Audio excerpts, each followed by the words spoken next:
Selamat datang di materi ke-8 mata kuliah pemrograman web client. Materi ke-8 ini tentang tabel. Seperti yang kita ketahui, tabel ini biasa dipakai untuk menyusun atau mengatur data dalam bentuk kolom dan baris ya. Contohnya seperti ini. Dalam membuat tabel kita perlu mendefinisikan terlebih dahulu tabel tersebut. Kita lihat codingnya ini. Di sini ada keyword table, kemudian di dalamnya ada tr, td, dan th. Dan seperti yang bisa diperkirakan ya, yang pertama tr itu table row, R-nya row, kemudian TH jika ingin ditambahi judul kita bisa pakai TH itu headingnya, table heading atau header sama aja, kemudian TD table data. Masing-masing TH ataupun TD itu harus dimasukkan ke dalam TR karena memang posisinya demikian. Tabel header, heading atau tabel data itu masuk di dalam tabel row ya, di baris tabel ini. Ini ya secara umumnya seperti itu.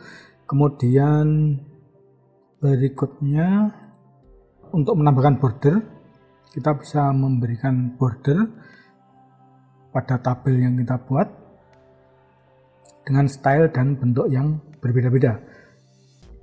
Secara default penulisannya seperti ini kalau kita ingin membuat border. Di sini kita tambahkan style, kemudian di dalam style itu bagian mana saja yang ingin kita tambahkan style tersebut seperti kemarin ya. Di sini ada table, kemudian th dan td, tabel header dan tabel data yang ingin ditambahi border. Secara default border ini terdiri dari dua garis ya, seperti kita lihat di sini ada dua garis. Mungkin ada yang tidak suka dengan tabel seperti ini, dengan garis tabel seperti ini kita bisa menggunakan satu garis saja. Di sini kita tambahkan border 2 collapse. Sebelumnya di border ini kita bisa tentukan ukuran dari border tersebut ya, tapi biasanya cuma 1 pixel aja.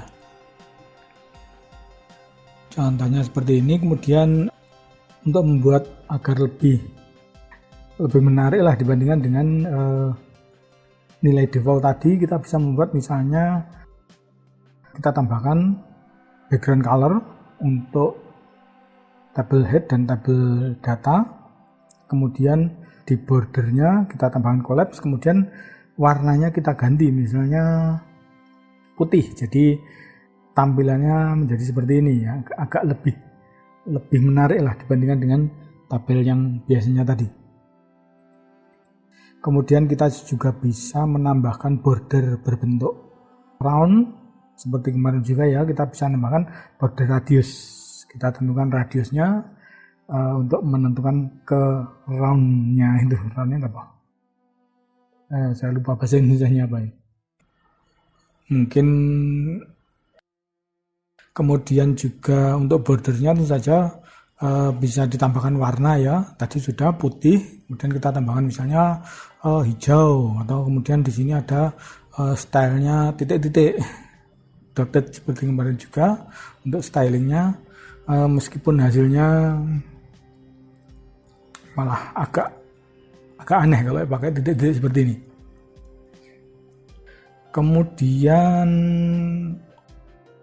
tabel ini juga bisa kita tentukan ukurannya menggunakan style juga ya. Misalnya seperti ini, kalau kita tampilkan stylenya dengan lebar 100% berarti dia akan menggunakan seluruh bagian layar yang disediakan untuk tabel tersebut. Tapi kalau kita ganti misalnya jadi 50, itu dia akan menggunakan separuh bagian layar. Cukup sederhana ya. Kemudian kita juga bisa menentukan lebar dari masing-masing kolom ya. Jika kita ingin menentukan, misalnya Anda bikin tabel untuk NIM, kemudian nama, kemudian alamat email, tentu saja ukuran NIM itu lebih kecil dibandingkan dengan lebar nama. Itu bisa kita gunakan style di bagian kolom yang kita inginkan, di bagian headernya. Contohnya seperti ini. Kemudian juga selain lebar, kita juga bisa menambahkan tinggi baris dalam sebuah kolom. Itu kita bisa tentukan ukurannya. Misalnya kita ingin membuat kolom di baris pertama itu tingginya 150 pixel. Kita bisa seperti itu. Cukup fleksibel ya. Kemudian untuk headernya, tabel header atau heading sama aja.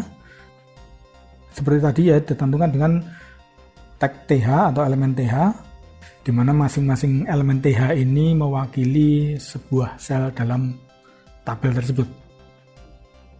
Variasi dari tabel yang berkaitan dengan heading ini, misalnya kita ingin membuat tabel di mana headingnya itu ada di sebelah kiri, atau yang disebut dengan tabel header vertikal. Penulisannya seperti ini.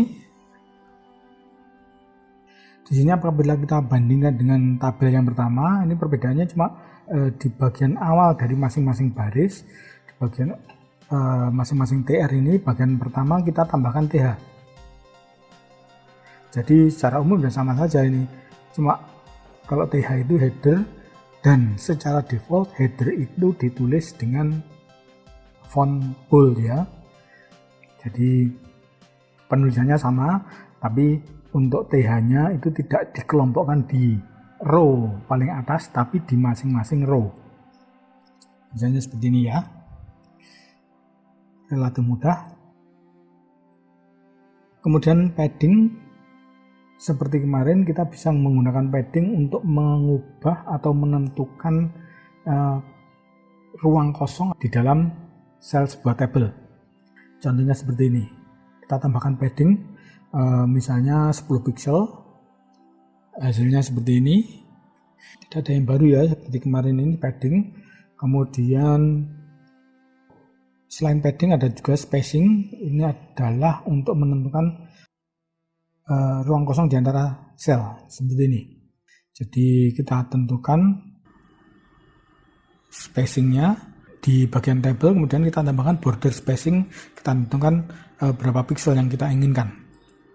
Misalnya 10 pixel, 20 dan seterusnya jika diinginkan. Tapi kalau terlalu banyak juga nanti kelihatan aneh juga, meskipun mungkin ada kegunaannya tertentu nanti.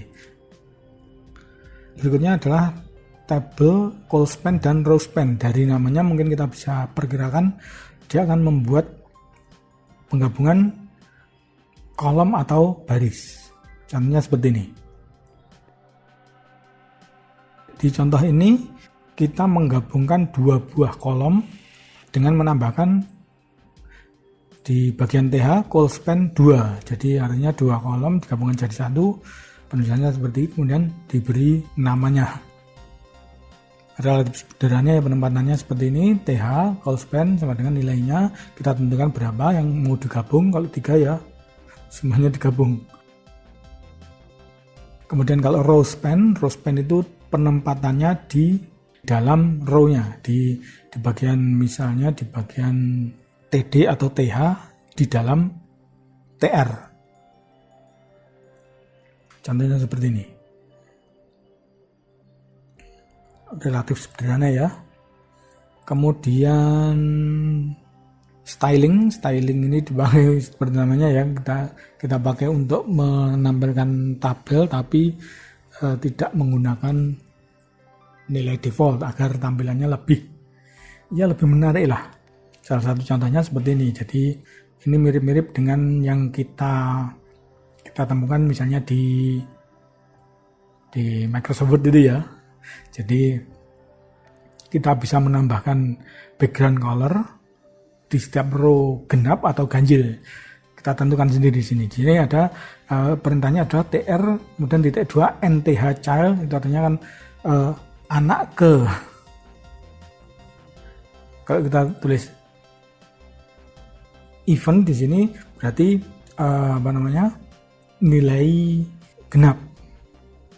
Kalau kita tulis odd berarti nilainya yang ganjil.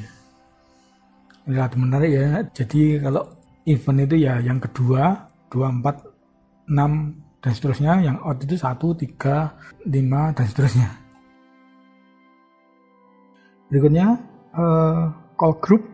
Table call group ini dipakai untuk memberikan style khusus pada kolom tertentu dari sebuah tabel. Misalnya kita ingin menambahkan style pada kolom 1 dan kolom 2. Kita tambahkan aja call span 2, sederhana ya. Kemudian apabila kita ingin memberikan warna lain di kolom 3, kalau tadi 1, 2, ini 345 atau 345 atau 6 atau 34 aja, itu tambahkan call span lagi di bawahnya dengan nilai yang berbeda, dengan warna yang berbeda. Kemudian kalau kita ingin melewati kolom tertentu, kita tambahkan aja call span, kemudian nilai kolom yang ingin dilewati, kemudian warnanya katakan saja putih. Kemudian untuk kolom lainnya, kolom selanjutnya tambahkan lagi call span lagi, seperti ini ya. Mungkin cukup sekian untuk materi tentang tabel. Untuk tugas silakan lihat di ELA. Sekian dan terima kasih.